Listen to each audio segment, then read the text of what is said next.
사랑하는 성도 여러분, 먼저 여러분들에게 여쭤봅니다. 여러분들 거짓말 하시나요? 거짓말 한 번도 안 했습니다. 라고 하는 분들이 계실까요? 평생에는 거짓말을 한 번도 해본 적이 없습니다. 이야기하는 사람이 있어서 기자가 가서 그 사람과 인터뷰를 하였습니다. 평생 거짓말을 한 번도 안 했습니다. 라고 이야기를 하니까 정말 거짓말을 한 적이 없으신가요? 그 사람이 태연하게 대답을 합니다.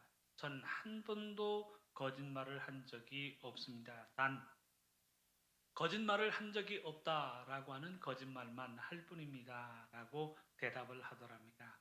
거짓말을 한 것일까요? 안 한 것일까요? 하였다면 몇 번이나 하였을까라고 하는 궁금함이 생깁니다. 우리가 다 아는 거짓말이 있지요. 처녀가 시집을 안 간다라고 하는 거짓말. 장사하는 사람이 이거 믿지고 파는 겁니다. 라고 하는 거짓말. 노인들이 늘 하는 말, 내가 빨리 죽어야지 라고 하는 말. 알려져 있는 거짓말이라 라고 합니다. 좀 새로운 버전을 보니까 시어머니 3대 거짓말이 있어요. 여러분들 아시나요? 너희가 좋은 게 우리에게도 좋은 거다. 너희가 좋다면 우리도 좋다. 이거 시어머니 거짓말. 딱 들어와서 2년만 살다가 분가하여라 라고 이야기하는 것 거짓말이랍니다. 시어머니의 거짓말 세 번째, 난 널 딸처럼 생각한다 라고 하는 말이 거짓말이랍니다.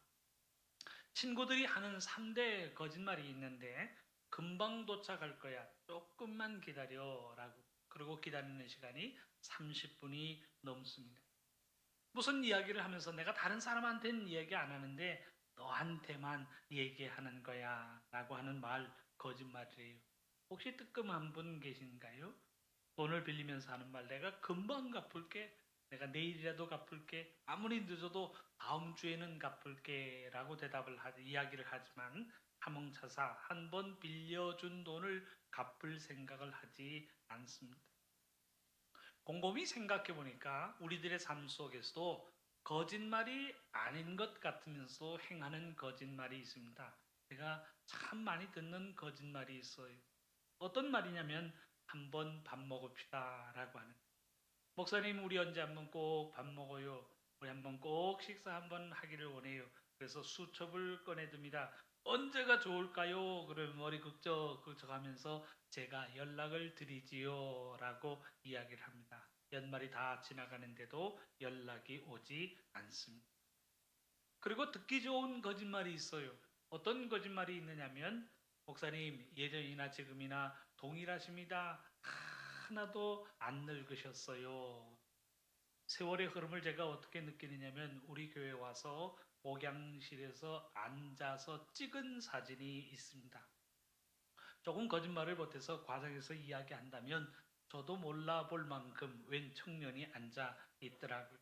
머리는 까만 청년이 앉아 있는데 지금은 보면 백발이 성성해서 세월이 지났다라고 하는 사실을 알게 됩니다. 그런데 20년 만에 만난 친구도요, 어쩜 너는 그대로이니? 라고 이야기하면서 하나도 변하지 않았다라고 이야기를 합니다. 그럼 생각이 많아져요. 예, 그냥 기분 좋으라고 하는 말인가? 아니면 예전에 내가 그만큼 늙었다는 이야기인가? 아니면 이 친구가 눈이 침침해져서 안경이 필요한 건가? 생각이 많아진다는. 그러니까 빈 말로도 목사님 예전이나 지금이나 그대로입니다 라고 이야기하지 마시고 솔직히 이야기하세요.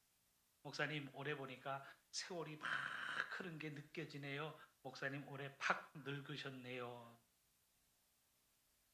모든 거짓말이 다 나쁜 거짓말이라고는 이야기할 수 없습니다. 상대방을 해하기 위해서 상대방에게 기분 나쁨을 주고 상대방을 모함하기 위해서 만들어내는 거짓말이 있는가 하면 하얀 거짓말이라는 개념도 있습니다. 여러분들 그런 말 들어보셨습니까? 하얀 거짓말, 선의의 거짓말. 다른 사람을 해하려는 목적을 가지지 않고 오히려 그 사람에게 격려를 주고 힘을 주기 위해서 거짓말을 하는 경우가 있는데 그 경우를 하얀 거짓말이라고 이야기합니다. 어느 집에 가서 신방을 하고 난 이후에 음식을 먹는데 음식이 짭니다. 그렇다고 집사님, 이거 음식이 굉장히 짜서 못 먹겠습니다 라고 이야기하는 사람 없지 않습니까? 누가 먹어도 짜요. 분명히 짜요. 그럼에도 불구하고 괜찮습니다. 좋습니다. 맛있습니다. 저 짠 거 좋아합니다 라고 거짓말을 하고, 의사가 환자의 상태를 보니까 한 달을 넘기기가 어렵습니다. 의사가 단도직입적으로 하는 말, 한 달 살기 어려우니 미리 관 짜 놓으세요 라고 이야기한다면 그 이야기가 지혜로운 이야기다. 그 이야기가 솔직한 이야기다. 이야기할 사람은 아무도 없다는 것. 그래서 거짓말이지만 상대방에게 격려를 주고 상대방에게 상처를 주지 않기 위해서 생겨난 거짓말이 있는데, 그 거짓말을 선의의 거짓말 혹은 하얀 거짓말이라고 표현을 합니다. 그런데 그것이 선한 의도의 거짓말이든 나쁜 의도의 거짓말이든 거짓말이 가지는 공통점이 있습니다. 아무리 선한 의도라고 했어도 나중에 거짓말이라는 것을 알았을 때에 또한 그 사실로 인하여 상처를 받는다는 사실. 그러니 고민이 됩니다. 거짓말을 해야 되는가 말아야 되는가. 선의의 거짓말이라고 할지라도 해야 되는가 말아야 되는가. 선의의 거짓말이라면 괜찮지 않은가, 괜찮다면 어느 정도까지 감당해야 할 것인가 라고 하는 고민이 우리들의 마음속에 남습니다. 그저 그 상황을 모면하기 위해서 둘러댄 말이라면 거짓말을 해도 되지 않는가. 남에게 피해를 주지 않는 범위 내에서 행하는 거짓말이라면 해도 되지 않는가라고 하는 질문을 던져보게 됩니다. 우리의 정답은 어디에 있나요? 예수님에게 있지 않습니까? 예수님은 어떻게 하셨을까? 예수님이 우리의 삶 속에 오셔서 영서가 우리 언제 한번 밥 먹자라고 이야기를 하실까요? 예수님은 우리의 삶 속에 오셔서 너 하나도 안 변했구나, 예전이나 지금이나 똑같다라고 이야기하시면서 의미 없는 말씀을 하실까라고 하는 질문입니다. 하나님의 말씀은 우리에게 무엇을 교훈하나요? 하나님의 말씀은 우리의 삶 속에 거짓말이 있어서는 안 된다는 사실을 경고하고 있습니다. 하나님의 말씀이 십계명 9번째의 계명 보면 말씀은 내 이웃에 대하여 거짓 증거하지 말라, 출애굽기 20장 16절의 말씀은 기록되어지고 있습니다. 내 이웃에 대하여 거짓 증거하지 말라. 여기서 이야기하는 증거라고 하는 표현은 법적인 의미를 갖습니다. 사실이 아닌 사실을 증거하면서 그 사람에 대해서 거짓 증거, 사실이 아님에도 불구하고 이 사람 이랬습니다 라고 하는 거짓 증거를 하지 말 것을 이야기하고 있습니다. 여기에는 상대방을 해할 의도를 가지고 이야기를 합니다. 내가 저 사람에게 거짓말로 증언해서라도 저 사람을 것을 빼앗고 저 사람에게 망신을 주고 저 사람을 이 고소 재판정에서 싸움을 지게 해야 한다라고 하는 그 나쁜 의도를 가지고 있다는 사실. 그러니까 거짓 증거하지 말라라고 하는 것은 나쁜 의도를 가지고 악의의 거짓말을 하지 말라는 의미로 우리에게 주어지고 있습니다. 그렇다면 반대로 하얀 거짓말은 괜찮은 것인가? 하얀 거짓말을 해도 되는 것인가? 라고 하는 질문이 우리의 마음속에 남습니다. 잠언 19장 5절의 말씀은 이렇게 기록합니다. 거짓 증인은 벌을 면하지 못할 것이요 거짓말을 하는 자도 피하지 못하리라. 거짓 증거라고 하는 말과 거짓말이라고 하는 말을 구분하여 표현하고 있습니다. 거짓 증거, 법적인 의미를 가지고 다른 사람에게 거짓 증거를 하는 경우에 벌을 면하지 못할 것이다. 그렇다고 삶 속에서 거짓말을 일삼는 것도 벌을 피하지 못할 것임을 경고하고 있습니다. 사랑하는 성도 여러분, 우리가 분명히 기억해야 할 것이 있습니다. 하나님의 말씀은 우리의 삶에 대하여 거짓말이라고 하는 내용에 대하여 비중 있는 교훈을 우리에게 주고 있습니다. 그 결론은 거짓말을 하지 말라는 거예요. 거짓을 삼가라라고 하는 것이 하나님께서 우리에게 주신 진리의 말씀을 부여잡고 거짓 증언은 말할 것도 없이 우리의 삶에 어떠한 거짓말도 없어야 한다라고 하는 사실로 가르치고 있습니다. 자신이 무슨 이야기를 하든 자신의 말에 책임지고 자신의 말이 진실일 때 우리는 신실하다라고 하는 표현을 씁니다. 그 진실함이 믿음을 가지고 사는 사람들에게 어울린다는, 정직함을 가지고 살라 교훈하는데 그 정직한 자의 입술에서는 정직한 말이 표현되어진다는 사실을 이야기하고 있습니다. 요한계시록 14장에 보면 하나님의 어린 양과 함께 14만 4천 명이라는 숫자가 등장하고 있습니다. 14만 4천 명은 어린 양과 함께 하나님의 나라에서 하나님의 구원의 반열에 참여하는 사람들의 숫자를 의미하고 있습니다. 그런데 이 14만 4천 명의 이마에 어린 양의 이름과 아버지의 이름이 기록되어져 있음을 성경은 기록하고 있습니다. 그리고 이 14만 4천 명 시온산에서 하나님의 구원에 참여하는 사람들이 어떤 사람들인가 성경은 기록하고 있습니다. 그 기록이 요한계시록 14장 4절에서 5절 말씀으로 기록되어지고 있습니다. 말씀의 내용은 이렇습니다. 이 사람들은 여자와 더불어 더럽히지 아니하고 순결한 자라, 어린 양이 어디로 인도하든지 따라가는 자며 사람 가운데서 속량함을 받아 처음 익은 열매로 하나님과 어린 양에게 속한 자들이, 그 입에는 거짓말이 없고 흠이 없는 자들이더라. 말씀은 기록하고 있습니다. 그 입에 거짓말이 없다. 그 입에 그 어떤 거짓도 담지 않았다는 사실을 이야기하고 있습니다. 5절의 말씀을 세번역 성경으로 찾아보면 이렇게 기록합니다. 그들의 입에서는 거짓말을 찾을 수가 없고 그 어떤 경우에 거짓말도 찾아볼 수 없는 자들이 시온성에 서는 자요 14만 4천 명의 대열에 합류한다는 사실을 이야기하고 있습니다. 더 정확하게 이야기한다면 어떤 빈말도 없습니다. 어떤 거짓말도 내뱉지 않습니다. 말을 뒤집는 경우가 없습니다. 자신에게 불리하다고 취소하는 경우가 나타나지 않습니다. 행하여지는 모든 말들은 정직한 말, 신뢰할 수 있는 말을 이야기하는 사람들이라고 가르치고 있습니다. 이 하나님의 말씀에 우리의 삶을 한번 조명해 보시기를 바랍니다. 나는 진실을 이야기하는 사람인가? 아니면 나는 거짓말을 이야기하는 사람인가? 라고 하는 질문입니다. 오늘의 본문을 통해서 우리가 경계해야 할 거짓말, 그 거짓말이 어떤 특성을 가지고 있는가 조명해 보는 시간들이 될 수 있기를 바랍니다. 오늘의 본문은 우리가 너무나도 잘 아는 유명한 장면입니다. 베드로가 예수님을 3번이나 나는 예수님을 모릅니다 라고 예수님을 부인하는 장면이 오늘 본문의 장면입니다. 자신은 예수님을 모를 뿐만 아니라 예수님과 아무런 관련이 없습니다. 예수님을 부인하는 내용이기도 하지만 예수님 앞에서 예수님을 향하여 거짓말을 행하고 있는 내용이기도 합니다. 한 번 거짓말을 하는 것이 아니라 3번을 예수님을 부인하면서 거짓말을 행하고 있습니다.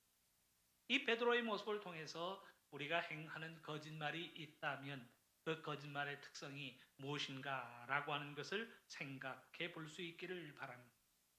첫째입니다. 거짓말이 어떤 특성을 갖나요? 거짓말은 한 번으로 끝나지 않는다는 것을 우리는 잘 알고 있습니다. 내가 거짓말을 하고 난 이후에 한 번으로 끝나는 경우가 없어요. 그 거짓말을 지키기 위해서라도 또 다른 거짓말을 행한다라고 하는, 거짓말이 거짓말을 불러오고 그 거짓말이 또 다른 거짓말을 불러온다는 그런 특성을 우리에게 보여주고 있습니다. 내가 어떤 사람에게 뜻하지 않은 거짓말을 하였습니다. 상대방이 방금 물어요. 사실이 아닌 것 같아서 정말이야? 그러고 묻습니다. 내가 방금 거짓말을 했는데 상대방이 정말이야 라고 이야기하면 머리 긁으면서 거짓말이야 라고 이야기하는 사람 어디 있습니까? 사실이지. 그러고 이야기를 합니다. 거짓말을 한 이후에 그 거짓말을 지키기 위해서 또 거짓말을 하는, 거짓말은 거짓말을 부른다는 특성을 우리에게 보여주고 있습니다. 옆에 있는 사람이 맹세할 수 있어 그러면 맹세까지도 합니다. 내가 장담하건대, 내가 맹세하건대 라고 하면서 끝까지 그 거짓말을 위해 거짓말을 반복합니다. 기왕 시작한 거짓말, 끝까지 거짓말로 일관한다는 특성을 우리에게 보여주고 있습니다. 베드로가 처음 거짓말을 해요. 69절의 말씀을 보면 너도 갈릴리 사람 예수와 함께 있었도다. 사실을 지적하는 내용. 갈릴리 사람 예수와 함께 있었던 것을 보았기 때문에 너도 갈릴리 사람 예수와 함께 있었다라고 하는 사실을 지적하였습니다. 차라리 자신이 없으면 침묵하였으면 그만인데 베드로는 나서서 아니다, 거짓말을 합니다. 70절의 말씀을 보면 나는 내가 무슨 말을 하는지 알지 못하겠노라, 거짓말을 하였습니다. 예수님이 누구이신 줄 알잖아요. 예수님과 함께 3년 동안 동행을 하였던 사람이, 그럼에도 불구하고 나는 내가 무슨 말을 하는지 알지 못하겠노라 라고 하면서 거짓말을 하고 있습니다. 이 한 번의 거짓말로 끝났습니까? 두 번째 질문이 주어집니다. 71절의 말씀을 보니까 이 사람은 나사렛 예수와 함께 있었도다 라고 하는 사실이 다시금 이야기되어지고 있습니다. 요한복음의 기록을 보면 두 번째 질문을 한 사람이 귀가 잘린 사람의 친척이었다는 사실을 기록하고 있습니다. 그 내용이 요한복음 18장 26절의 말씀에 기록되고 있습니다. 대제사장의 종 하나는 베드로에게 귀가 잘린 사람의 친척이라 이르되 네가 그 사람과 함께 동산에 있는 것을 내가 보지 아니하였느냐. 내가 봤는데 무슨 소리냐. 네가 예수 그리스도 갈릴리 사람 예수와 함께 있는 것을 내가 보았고, 내가 말고의 귀를 내리치는 것도 내가 보았고, 예수 그리스도를 끌어오는 모든 과정을 내가 지켜보았는데, 그때 내가 그 자리에 있었던 것을 내가 보았는데 무슨 말을 하느냐라고 질문을 합니다. 그때 베드로가 하는 말, 그 사람을 알지 못합니다. 근데 한 가지의 사실이 더 붙습니다. 앞에서 이미 무슨 말 하는지 모르겠다라고 얘기했으니까 좀 더 강도를 높입니다. 맹세하여 나는 그 사람을 알지 못한다. 거짓말을 하며 부인을 하고 있습니다. 사랑하는 성도 여러분, 거짓말이 무서운 이유가 여기에 있습니다.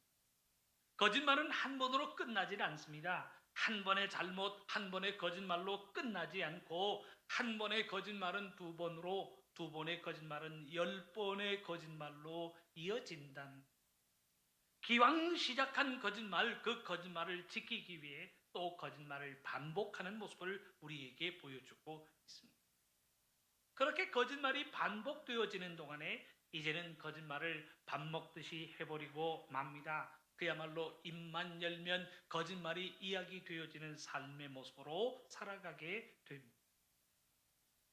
남편이 아내 몰래 비상금을 감춰두었다가 발각이 되었습니다. 부인이 아니 그렇지 않아도 살림이 막 쪼달리고 그러는데 이게 무슨 돈이냐라고 다그치니까 얼떨결에 친구 돈인데 내가 보관하고 있어 라고 이야기를 하였습니다. 부인이요 가만히 있지 않죠. 친구에게 전화해서 확인해보자 라고 다그칩니다. 그러니까 남편이 하는 말, 사실은 회사 돈인데 라고 하면서 또 거짓말을 합니다. 욕심이 잉태한 즉 죄를 낳는 것처럼 거짓말은 거짓말을 불러올 뿐이라는 사실을 우리에게 보여주고 있습니다. 한 번으로 끝나는 것이 아니라 그 한 번의 거짓말이 두 번이 되고 두 번의 거짓말이 10번이 되고 10번이 습관이 되어서 입만 열면 거짓말을 하는 삶으로 전락한다는 것을 우리에게 보여주고 있습니다. 두 번째 내용입니다. 거짓말은 반복될수록 점점 강해지고 점점 심해진다는 것을 우리에게 일러주고 있습니다. 앞에 거짓말을 지키기 위해서 좀 더 강한 표현이 필요합니다.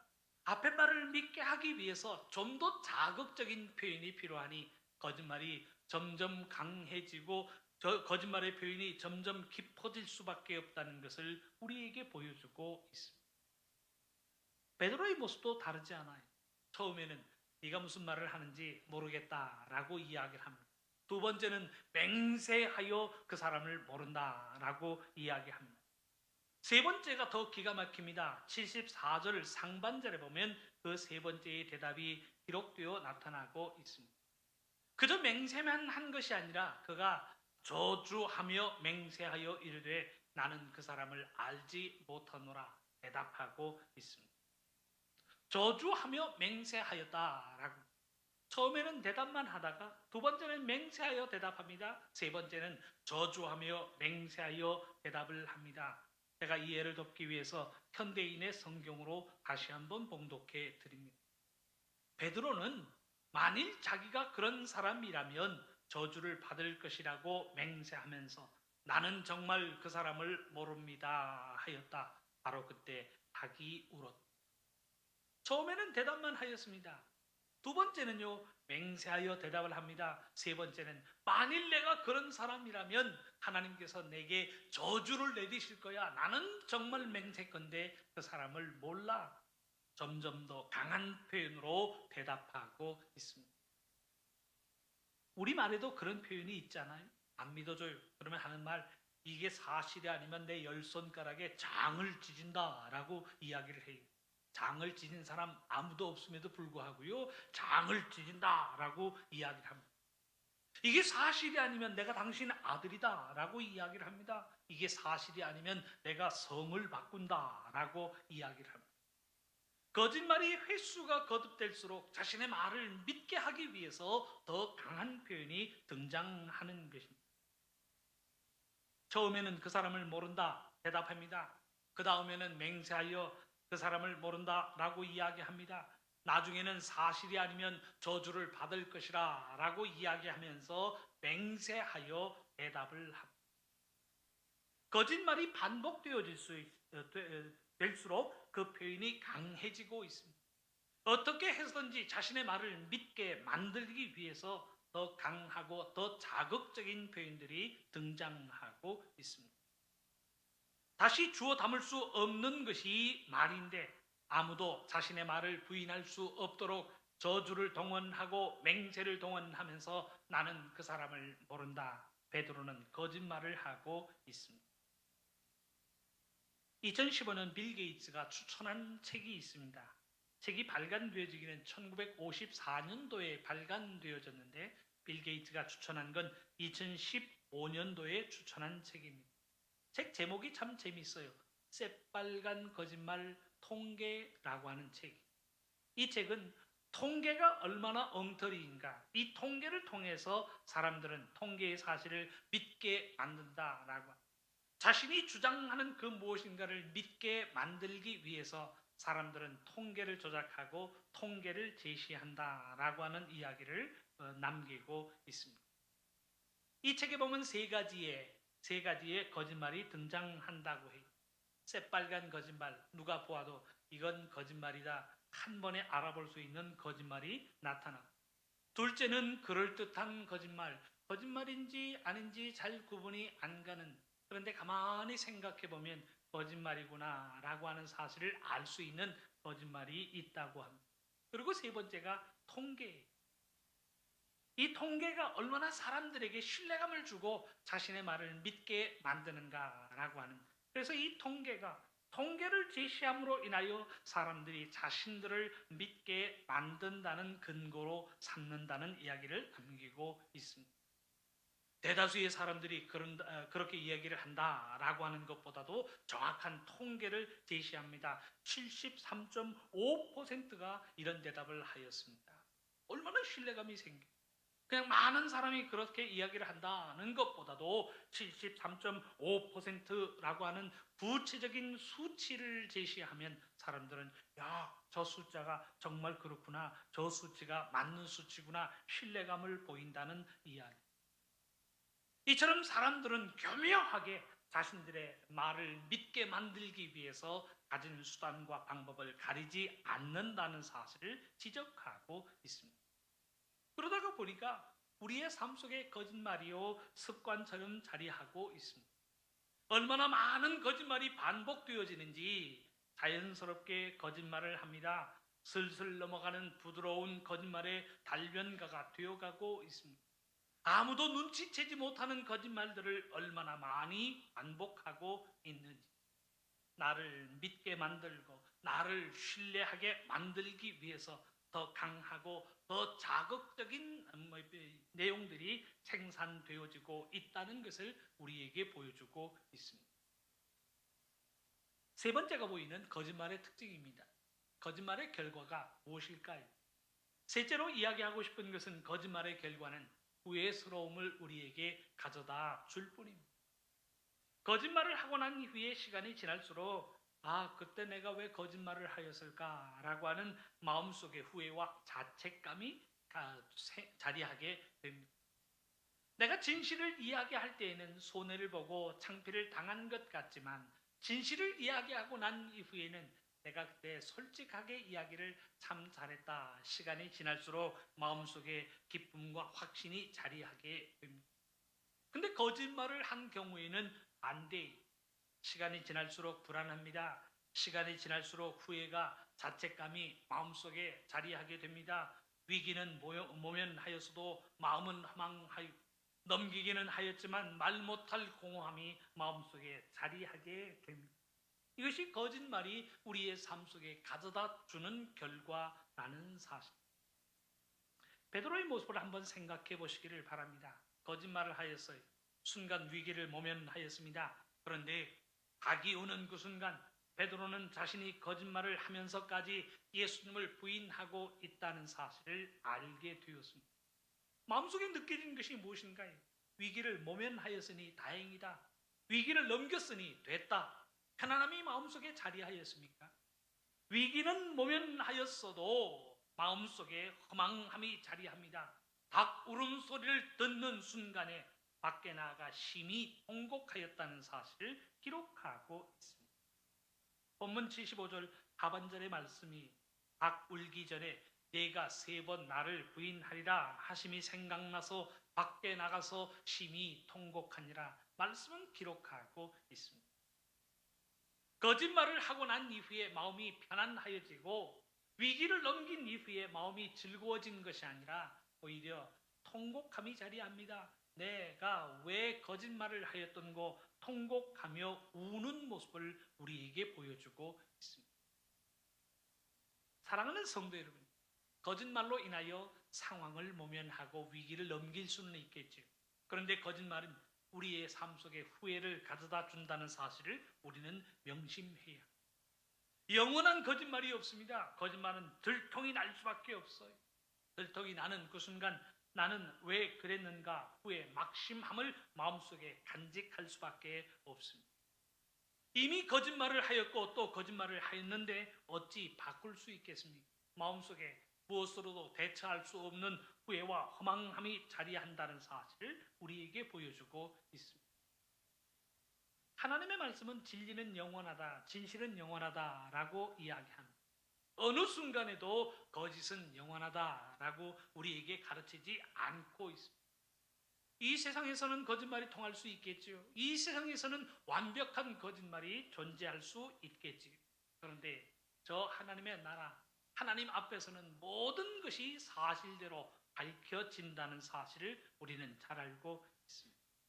그야말로 이 땅 위에서는 거짓말로 내 체면을 유지하고 이 땅 위에서는 내 이익을 지켰다라고 할지라도 저 하나님의 나라에서는 나의 모든 거짓말이 들통날 수밖에 없다는 사실을 경고하고 있습니다.